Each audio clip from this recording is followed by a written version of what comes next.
తెలంగాణ రాజకీయాల్లో అత్యంత సంచలనం సృష్టించిన ఫోన్ ట్యాపింగ్ కేసు ఊహించని మలుపు తిరిగింది. ఈ కేసులో విచారణకు హాజరు కావాలంటూ సిట్ జారీ చేసిన నోటీసులపై మాజీ ముఖ్యమంత్రి కేసీఆర్ కీలక నిర్ణయం తీసుకున్నారు. తాను విచారణకు సిద్ధమని చెబుతూనే ప్రస్తుత పరిస్థితుల్లో హాజరు కాలేడని జూబ్లీహిల్స్ ఏసీపీకి లేఖ రాశారు. ఒకవైపు మున్సిపల్ ఎన్నికల వేడి, మరోవైపు చట్టంలోని నిబంధనలను ప్రస్తావిస్తూ కేసీఆర్ జూబ్లీహిల్స్ ఏసీపీకి లేఖ రాశారు.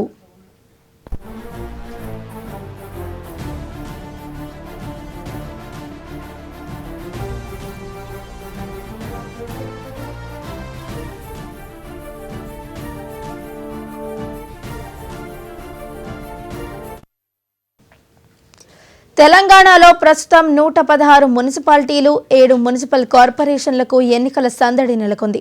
ఈ రోజు నామినేషన్ల దాఖలకు చివరి రోజు కావడంతో పార్టీ అధినేతగా అభ్యర్థులకు బీఫారాలు ఇవ్వడం, ఇతర పార్టీ వ్యవహారాల్లో తాను పూర్తిగా నిమగ్నమై ఉన్నారని కేసీఆర్ తన లేఖలో స్పష్టం చేశారు.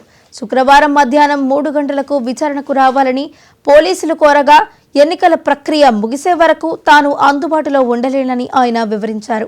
మున్సిపల్ ఎన్నికల బాధ్యతను భుజాన వేసుకున్న తరుణంలో ఈ విచారణకు హాజరు కావడం సాధ్యం కాదని, ఎన్నికల తర్వాత మరో తేదీని ఖరారు చేయాలని దర్యాప్తు అధికారికి విజ్ఞప్తి చేశారు. రాజకీయంగా కీలకమైన ఈ సమయంలో విచారణను వాయిదా వేయాలని కోరడం ద్వారా ఆయన ఎన్నికల ప్రచారానికి ఆటంకం కలగకుండా చూసుకుంటున్నారు.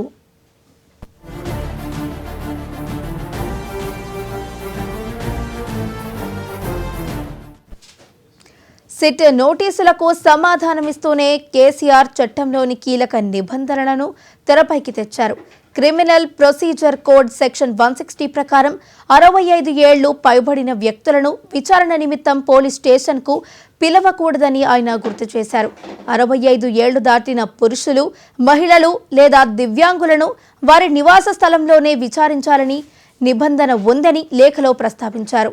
మాజీ ముఖ్యమంత్రిగా, ప్రతిపక్ష నేతగా ఉన్న కేసీఆర్ తన వయస్సును రీత్యా ఈ వెసులుబాటును కోరారు. తనను విచారించాలనుకుంటే తన నివాసానికే రావాలని, భవిష్యత్తులో జారీ చేసే నోటీసులు కూడా తన ఇంటి చిరునామాకే పంపాలని అధికారులకు సూచించారు.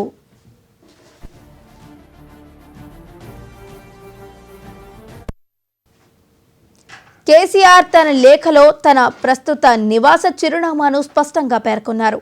సిద్దిపేట జిల్లా మార్కుల్ మండలం ఎర్రవల్లి గ్రామంలో తన ఇంటి వద్దే విచారణ జరపాలని కోరారు.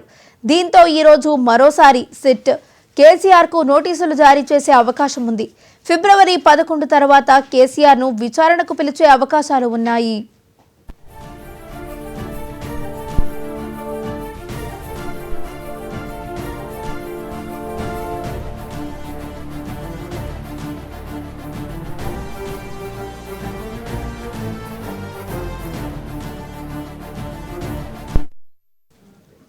మున్సిపల్ ఎన్నికల వేళ ఈ నోటీసులు రావడం, దానికి కేసీఆర్ సమయం కోరడం వెనుక భారీ రాజకీయ వ్యూహం కనిపిస్తోంది.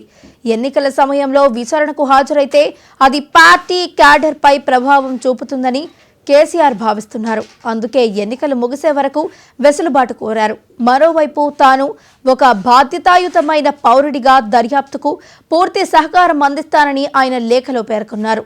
సిట్ అధికారులు సైతం కేసీఆర్ లేఖపై సానుకూలంగా స్పందించినట్లు తెలుస్తోంది.